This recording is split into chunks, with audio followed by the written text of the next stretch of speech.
좋은 보형물인가 안 좋은 보형물인가 이거 판단을 할 수가 있어야 되고요. 비쌀수록 조금 더 좋을 수는 있을 것 같아요. 보형물의 완성도가. 취약한 건 이런 뾰족한 거에는 바로 이렇게 나올 수 있고요. 실제로 사용하고 있는 보형물은요, 사진 찍어보기도 하고 많이 세게 당겨보기도 하고.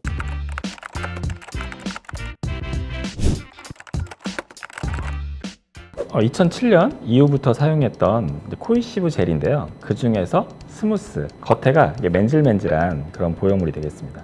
촉감은 식염수백이랑은 정말 차원이 다른 백이 되겠죠. 실리콘 젤이 들어가 있는데 점성이 있어가지고 터져도 새질 않아요. 그 자리에 그대로 있게 됩니다. 그래서 비교적 안전한 보형물이었다 이렇게 생각을 하는 거죠. 근데 이 보형물의 문제는 이게 맨질맨질하기 때문에 몸에서 이거를 이물질로 인식을 합니다. 몸에서 이물질이 들어오면 이물질을 격리하려고 그래요. 어딘가 꽉 쟁여놓으려고 하죠. 얘를 이물질로 인식해서 격리시키는 게 그게 구형구축입니다. 그래서 마사지를 합니다. 마사지를 정말 신경을 많이 써요. 저희 병원에서 수술하시는 분보다 마사지 받는 분이 더 많아요. 마사지사 10명 넘어.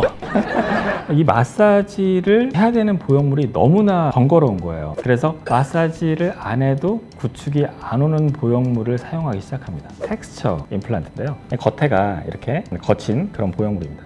이 거칠게 만드는 거는요, 제조사들마다 다 노하우가 달라요. 가장 메이저 회사가 두 개, 엘러간, 멘토. 이 두 회사가 거칠게 만드는 방법이 조금 달라요. 성형외과 의사들마다 다르게 판단을 하고 이 보형물을 선택을 하게 됩니다. 근데 많은 경우가 엘러간을 선택하게 되죠. 제 생각에는 엘러간 선택한 이유가 엘러간 보형물을 몸에 넣을 때 조금 쉬웠어요. 하지만 이 멘토 보형물은 겉에가 뻣뻣해서 넣기가 어려웠죠. 그럼 조금 더 길어져야 돼요. 무한정 길어질 수 있어요. 어떤 분들은 1시간 이상 보형물 넣는 사람도 봤어요. 저는 5초.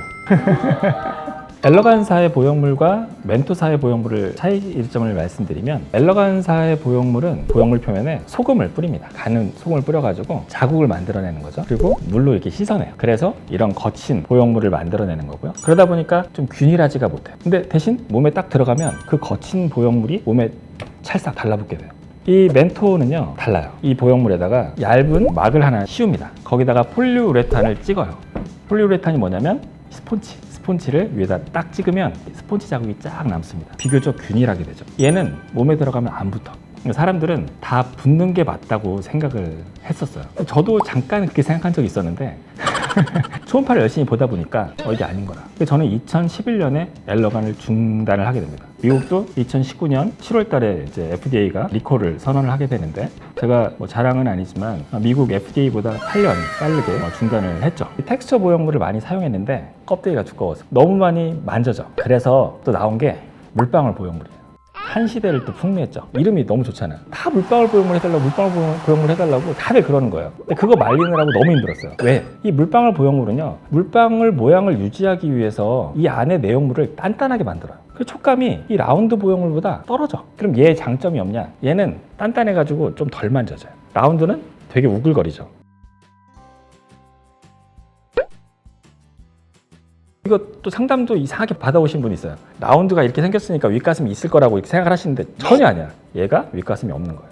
물방울 보형물은요 잘 안 꺼져요. 그래서 난 윗가슴을 좀 하고 싶다. 그러면 물방울을 권하기도 했어요. 이 두 개 다 사실 요즘은 이렇게 많이 사용하는 보형물은 아닙니다. 그래서 제가 그 멘토사 보형물의 아주 헤비 유저였고 정말 많이 썼어요. 근데 이제 이 보형물의 유일한 단점이 껍데기가 두꺼운 거죠. 그래서 좀 많이 만져집니다. 리플링이라고 하죠. 리플링이 좀 적은 보형물들이 나왔죠. 상품명으로 따지면 뭐 모티바, 세빈, 마이크로텍스처 이런 것들이 대세를 이루게 됩니다. 이 보형물은 모티바 보형물인데요. 거의 겉에서 보면은 스무스랑 비슷합니다.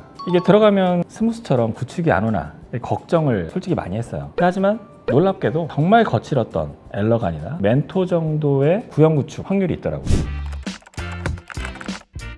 최근에 많이 사용되는 보형물은 미국에서 나온 모티바나 미국의 멘토사에서 나온 엑스트라 스무스, 프랑스에서 나온 세빈의 인테그리티, 이런 보형물이 많이 사용되고 있는데, 공통점이라고 본다면 세 개가 다 라운드 타입의 보형물이고 표면은 스무스하고, 세 번째는 꼭 중요한 게 충전율이 100%에 가깝게 꽉 찬 보형물이라는 거거든요. 최근 추세의 보형물들은 충전율이 높으면서도 부드러운 보형물이라고 할 수 있겠습니다. 모티바 같은 경우는 좀 꽉 찬 정도가 제일 있는 것 같아요. 보형물이 섰을 때 이제 밑에 부분을 잘 늘려주는 힘이 좀 세다고 생각을 하거든요. 유륜에서 밑선까지가 좀 풍만한 가슴, 그 다음에 가운데가 좀 먼 사람이 잘 모일 수 있는 가슴을 만들기에 좀 용이한 보형물이라고 할 수 있겠습니다. 모티바가 사이즈가 되게 다양해요.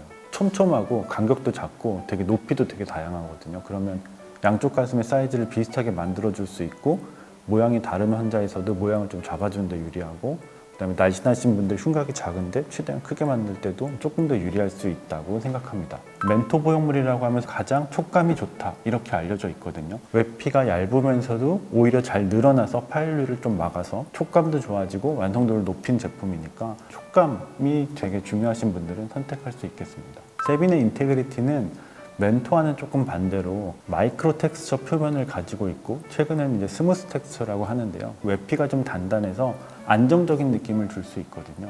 조금 차이가 있다고 말씀드리면 되겠습니다. 가슴 성형은 보형물의 선택, 그 다음에 사이즈의 선택도 중요하고 또 의사 선생님과 병원의 선택도 중요한 만큼 많은 상담을 다녀보시고요. 심사숙고하셔서 결정하시길 바라겠습니다. 그러면 모티바에 대해서 자세히 한번 살펴보겠습니다. 모티바 보형물은 기본적으로 라운드 형태를 가지고 있고요. 미세한 마이크로 텍스처링이 되어 있습니다. 기본적으로 젤이 프로그레시브 울티마 젤이라고 해서 점탄성이 높고 쫀득쫀득하면서도 소프트한 특징을 가지고 있는 보형물입니다. 모티바 보형물의 장점은 첫 번째는 표면 처리가 되어 있기 때문에 구형 구축 확률이 좀 더 낮고 장액종의 형성을 막을 수 있습니다. 그리고 푸르스름한 이런 블루 실이 되어 있기 때문에 파열 가능성을 좀 줄이고 젤이 새어 나오는 것을 막아주는 안전성 면에서의 장점이 있고요. 두 번째로는 젤이 점탄성이 높기 때문에 윗가슴을 채우고 안쪽 가슴골을 모으는데 좀 더 유리한 이용적인 장점이 있습니다. 어고노믹스라고 해서 젤의 움직임이 점진적으로 변하기 때문에 누워있을 때와 서있을 때 자세에 따른 변화가 좀 더 자연스럽다는 장점이 있습니다. 모티바의 단점은 탄력이 좋은 촉감을 가지고 있는데 이 촉감이 다른 스무스 보형물들의 물컹물컹한 촉감에 비해서 좀 더 탱탱하다라고 느끼시는 분들도 있어서 그런 분들의 경우에는 이 모티바의 촉감을 선호하지 않는 경우도 있어요. 궁금해하시는 분들이 있기 때문에 보도록 하겠습니다. 세게 잡아 당겼을 때 파열 가능성은 굉장히 낮습니다. 역시 누르는 힘으로는 웬만한 힘으로는 터지거나 파열되지 않습니다. 이게 자동차가 밟고 지나가도 전혀 파열이 안 될 정도의 안전하고 터질 가능성은 굉장히 낮은데요. 취약한 건 이런 뾰족한 거에는 바로 젤이 이렇게 나올 수 있고요. 젤 자체가 코에시브 겔, 강한 응집력의 젤이기 때문에 새어 나오거나 이러진 않고 쉘 안쪽에 갇혀서 이렇게 젤리처럼 되어 있고 응집성이 높은 젤로 이루어져 있습니다. 가슴을 확실하게 키우고 볼륨을 뚜렷한 변화를 주기 위한 유일한 선택은 가슴 보형물이 맞고요. 가슴을 내가 키우고 싶고 꼭 수술을 하고 싶다라고 생각하시는 경우에는 성형외과의 내원에서 전문의와 상담을 하시면 좋은 방향을 찾으실 수 있으실 겁니다. 컵이 어떻게 되는 거고 실제로 들어갔을 때 어떻게 변화가 되는지를 한번 제가 보여드리도록 할게요. 우리가 사이즈라고 하는 거는 밑가슴 둘레와 윗가슴 둘레를 가지고서 이제 B컵이다, C컵이다 이런 걸 얘기를 하는 거고 마네킹 사이즈를 한번 볼게요. 마네킹을 이렇게 76에 84 정도 A컵이죠.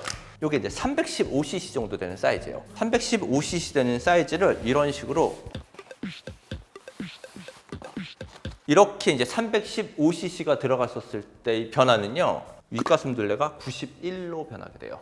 아까 83에서 91로 변하게 되죠. 꽉 찬 C에서 한 D 정도 된다고 보시면 돼요. 지금 사이즈가. 이런 식으로 시뮬레이션을 하시는 게 가장 좋아요. 그렇게 하면 본인이 직접적으로 볼 수가 있으니까 내가 수술에 어떻게 결과가 된다는 걸 알 수가 있고 또 컵수가 어떻게 된다는 걸 정확하게 알 수가 있기 때문에 훨씬 더 좋죠. 실제로 사용하고 있는 보형물은요. 이렇게 생겼어요. 멘토의 메모리 엑스트라라고 하는 스무드 라운드 타입 보형물이고요. 시뮬레이션을 할 때 피부 위에다가 넣는 거잖아요. 그러면 실제로 시뮬레이션이 되지가 않아요. 왜냐하면 실제 보형물은 피부보다는 아래쪽으로 들어가기 때문에 들어가서는 이런 동그란 모양보다는 가슴이 윗볼륨이 생기게 되거든요. 그렇기 때문에 시뮬레이션은 얘로 시뮬레이션을 하는 게 아니라 이렇게 생긴 모양으로 시뮬레이션을 하는 거예요. 옆에서 보면 이쪽이 튀어나와 있지만 이 윗부분도 볼륨이 약간 있죠. 그래야지 조금 더 정확한 시뮬레이션에 가깝게 돼요. 또 실제로 이제 수술할 때 사용하는 게 이게 레벨기라고 해서 레이저 레벨기인데 이런 식으로 이 수평을 맞추는 거예요. 이 수직 길이와 수평을 맞춰서 유륜이나 밑선이 있는데 높이를 레이저로 맞추는 거죠. 눈으로 보는 것보다는 정확하게 레이저를 맞추는 게 훨씬 정확하기 때문에 이것도 수술할 때 많이 써요. 보형물이 종류가 되게 많아요. 보형물 타입별로, 회사별로 이게 되게 많은데 보형물이 베이스가 넓고 높이가 낮은 보형물, 베이스가 좁고 높이가 높은 보형물로 나눠요. 지금 보면은 이게 멘토 회사에서 나온 보형물 사이즈 편인데 모더레이트 플러스 프로파일과 하이 프로파일로 나눠지고 보면 사이즈 250, 275, 300 이렇게 여러 가지가 있는데 같은 300cc여도 직경이 12cm죠. 근데 밑에 하이 프로파일은 같은 300cc가 직경이 11.1cm예요. 직경이 0.9cm 정도 차이가 나는 거예요. 대신에 위에 있는 보형물 300cc는 높이가 3.6cm를 갖고 있고 밑에 있는 하이 보형물은 높이가 4.5cm를 갖고 있어요. 그러니까 폭이 0.9cm가 줄어든 만큼 높이가 0.9cm가 높다는 거죠. 이 두 가지가 다 300cc예요. 그렇기 때문에 같은 300cc라고 하더라도 보형물이 사이즈가 달라요. 이거 왜 차이가 있냐면 사람들마다 흉곽이 너비가 다르거든요. 본인 흉곽이 넓은 사람들은 조금 더 넓은 보형물을 쓰는 거고 흉곽이 좁은 사람들은 더 좁은 보형물을 쓰는 거예요. 같은 300이라고 하더라도 너비랑 높이가 다르다라는 것만 알고 계시면 될 것 같아요. 걱정도 되고 설레기도 하고 고민도 되고 하는 시기인 것 같아요. 지금 시기가. 팁을 약간 드리자면 본인이 뭔가 생각날 때마다 핸드폰에다 기록해 놓으시는 게 좋아요. 아 맞아 이거 나 물어봐야지라고 머릿속으로만 생각하면요 수술 당일 하나도 못 물어보세요. 궁금증은 다 해결하고 가시는 게 맞습니다. 수술 전 상담도 잘 받으시고 디자인 잘 하고 성공하기를 바라겠습니다. 보형물은 유통기한이 10년이고 그 이후에는 꼭 교체를 해줘야 된다. 네, 이 질문은 굉장히 많은 분들이 상담할 때 실제로 물어보시는데 이걸 의무적으로 10년이 됐다고 해서 교체할 필요는 전혀 없고요. 예전에 생리식염수 보형물 쓰던 시절에 10년에 한 번 정도는 교체를 하는 것을 권고한다 라는 정도의 내용이 있었습니다. 현재 보형물은 전혀 다른 보형물을 사용을 하고 있고 실제로는 큰 문제가 없으면 10년 이상 갖고 계셔도 전혀 문제가 없을 거예요. 오히려 10년 이내에 더 좋고 우수한 보형물이 나와서 보형물 교체하는 경우는 더 있을 수 있겠죠. 앞으로 10년이 지나면 교체해야 되냐는 질문은 안 하셨으면 좋겠습니다. 그럴 필요 없으니까요. 보형물을 넣었다가 빼면 전보다 처진다. 보형물 제거하고 나면 그리고 한참 시간이 지나고 나면 어느 정도까지는 좀 개선이 되겠지만 이미 늘어난 피부나 조직들은 어느 정도 남아 있을 것이고 그게 결국 처짐 현상으로 나타날 수밖에 없어요. 보형물은 유방암 발병 확률을 높인다. 이것도 질문을 많이 하세요. 이제 뭐 A사의 보형물을 썼을 때 이것이 암을 발생시킬 확률이 있다는 것 때문에 이슈가 된 적이 있습니다. 희귀세포암이라고 하는데 면역세포에 암이 생기는 현상을 얘기했던 것이고 실제로 그게 유방의 암을 일으키지는 않습니다. 수술을 받아야만 촉감이 좋아진다.